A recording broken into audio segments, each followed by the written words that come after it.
애틀랜타 라디오 코리아 5월 15일 수요일, 오늘의 한 뉴스입니다. 미국의 지난달 소매 판매가 인플레이션과 고금리 등의 영향으로 지난 3월과 비슷한 수준을 기록했습니다. 미 상무부는 4월 소매 판매가 7,052억 달러를 기록해 한 달 전과 다르지 않았다고 밝혔습니다. 이런 수치는 전월 대비 0.4% 증가를 예상한 시장 전망치를 밑도는 것입니다. 지난 3월 소매 판매 증가율은 종전 0.7%에서 0.6%로 하향 조정됐습니다. 미국의 올 4월 소매 판매는 1년 전인 지난해 4월과 비교하면 3% 상승했습니다. 지난 2월부터 4월까지의 소매 판매도 한 해 전 같은 기간에 비해 3%가 증가했습니다. 전체 소비 중 상품 판매 실적을 주로 보는 월간 소매 판매 지표는 미국 경제의 핵심인 소비 변화를 읽을 수 있는 지표입니다. 블룸버그 통신 등은 지난달 소매 판매가 정체된 것은 높은 차입 비용과 부채 증가로 인해 미국인들이 전보다 신중하게 소비하고 있음을 보여주는 것이라고 분석했습니다. 구글이 자사의 생성형 AI 제미나이를 탑재한 검색 엔진을 정식으로 출시했습니다. 구글의 모기업 알파벳은 어제 캘리포니아에서 구글 연례 개발자 회의를 열고 제미나이를 통해 AI의 미래를 현실하기 위한 계획을 발표했습니다. 순다르 피차이 알파벳 CEO는 제미나이 생태계에 AI의 모든 것을 담았다며 이번 주부터 미국 내 모든 이용자들에게 완전히 개편된 경험인 AI의 기회를 선보인다고 발표했습니다. AI 기호는 제미나이를 이용해 검색 결과를 빠르게 요약하고 관련 링크를 제공받을 수 있는 기능으로 이용자들은 대화 형태와 사진, 동영상으로도 검색할 수 있습니다. 이와 함께 제미나이와 구글의 음성 모델을 기반으로 하는 새로운 프로젝트 아스트라도 소개되었습니다. 프로젝트 아스트라는 AI가 사람처럼 보고 들으며 음성으로 대화하면서 이용자의 개인 비서 역할을 하는 기능입니다.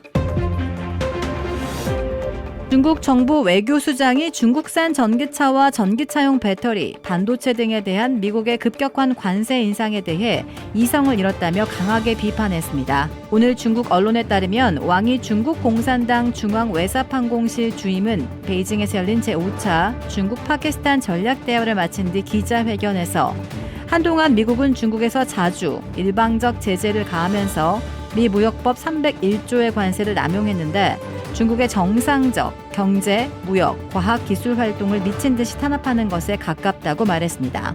왕 주임은 이는 지금 세계에서 가장 전형적인 횡포이자 일방적인 괴롭힘이라며 미국의 일부 인사가 자기의 단극 패권을 지키기 위해 이미 의성을 잃을 정도에 이르렀다고 했습니다. 조 바이든 대통령은 어제 중국의 불공정 무역 관행 및 그에 따른 피해에 대응하기 위해 무역법 301조에 따라 중국산 전기차 관세를 기존 25%에서 100%로 4배 올리고 반도체와 태양광 전지 등은 50%로 2배 올리라고 미 무역대표부의 관세 인상을 지시했습니다.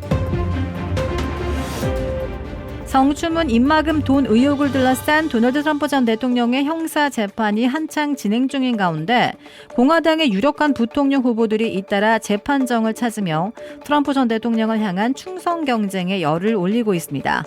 여기에 미 연방 하원 의장 등 친트럼프 인사들도 연일 재판정을 찾아 지원 사격에 나서면서 이 재판이 열리고 있는 뉴욕 맨하튼 법원이 사실상 트럼프 전 대통령의 선거 운동 장소가 된 모양새입니다. 이번 대선 공화당 부통령 후보로 거론되는 제이드 벤스 상원 의원은 지난 13일 법정을 찾아 트럼프 전 대통령을 향한 이번 재판은 엉터리 기소라고 비판했습니다. 이튿날 재판에는 더 많은 지원군이 트럼프 전 대통령과 동행했습니다. 공화당 경선 주자였던 더그 버검 노스다코타 주지사, 기업가 비벡 라마스와미, 바이런 도널즈 하원 의원 등 공화당의 유력 부통령 후보로 거론되는 인사들이 이날 법정을 찾아 트럼프 전 대통령에 대한 지지의 목소리를 높였습니다. 미국에서는 세대 교체에 따라 대규모 부의 이전, 재산 상속이나 증여도 이루어지고 있습니다. 그러나 물려받으려는 자녀들의 기대 액수와 물려주려는 부모들의 가능치의 10만 달러라는 차이가 있는 것으로 USA Today가 보도했습니다. 밀레니얼과 Z세대의 자녀들 가운데 대다수인 68%는 부모들로부터 평균 35만 달러는 물려받을 것으로 기대하고 있는 것으로 조사됐습니다. 이에 비해 베이비 부모 부모들의 55%는 많아야 25만 달러 이하를 물려줄 수 있다고 밝히고 있습니다. 베이비 부모 부모들은 기대 수명이 길어진 데다가 노후 생활에 더 많은 돈이 드는 상황으로 바뀌어 자녀들과는 다른 생각을 하고 있는 것으로 조사됐습니다. 조지아의 공식 과일인 복숭아 농사가 올해는 대풍년을 맞이할 것으로 예상됩니다. 지난해 이상 고온 겨울과 3월의 갑작스런 추위로 인해 복숭아 수확이 사상 최대의 타격을 받았지만 올해는 정반대일 것으로 예상돼 농장주들이 기대감을 감추지 못하고 있습니다. 지난해에 비해 충분히 추웠던 겨울과 봄 시즌에 한파가 없었던 날씨 덕분에 조지아의 거의 모든 농장에서 올해 최고의 수확량을 거둘 것으로 기대하고 있습니다. 또한 복숭아가 최대한 크고 달콤하게 자라도록 작물들을 솎아내는 작업을 해야 할 정도로 작황이 좋을 것으로 전해졌습니다.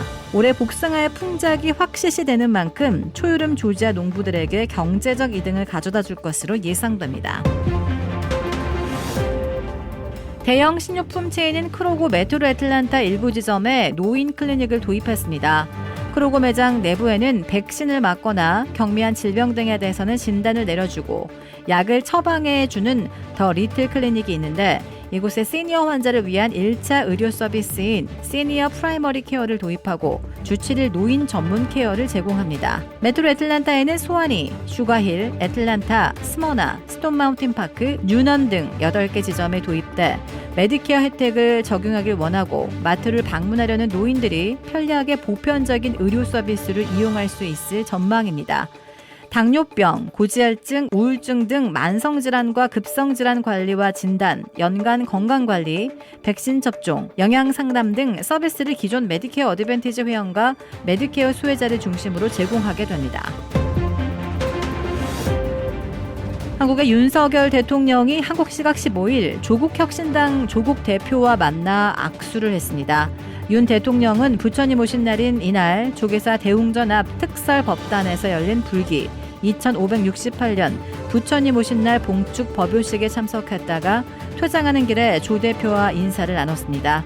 윤 대통령은 조 대표와 악수하며 눈인사를 했고 특별한 대화는 나누지 않은 것으로 알려졌습니다.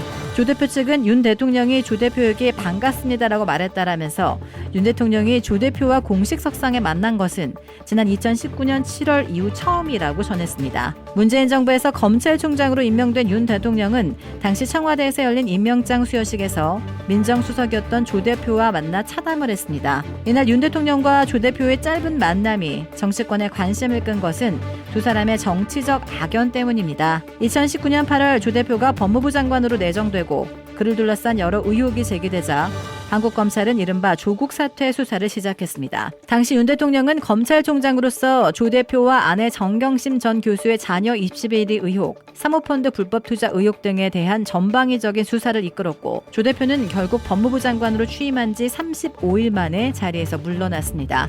이후 정 전 교수는 징역 4년이 확정됐으며 조 대표 역시 항소심에서 징역 2년의 실형을 선고받고 대법원의 판결을 기다리는 상황입니다. 그러나 조 대표는 4.10 총선을 불과 38일 앞두고 조국혁신당을 창당해 정치에 뛰어들었고 조국혁신당은 총선에서 12석을 거머쥐며 원내 3당 지위를 확보했습니다.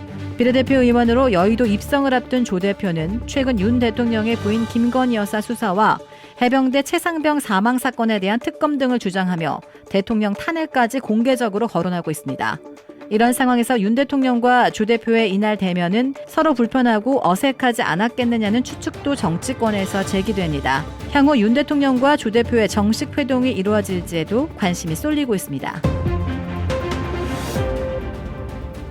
주택 구매뿐만 아니라 커머셜, 웨어하우스, 비즈니스 건물까지 부동산계의 큰손 이주환 부동산. 크레딧 카드 빚 최대 80%까지 탕감. 크레딧은 지켜드리고 빚은 줄여드리는 O3 컨설팅이 오늘의 한 뉴스를 후원합니다. 이상 애틀란타 라디오 코리아 5월 15일 수요일 오늘의 한 뉴스의 고지선이었습니다.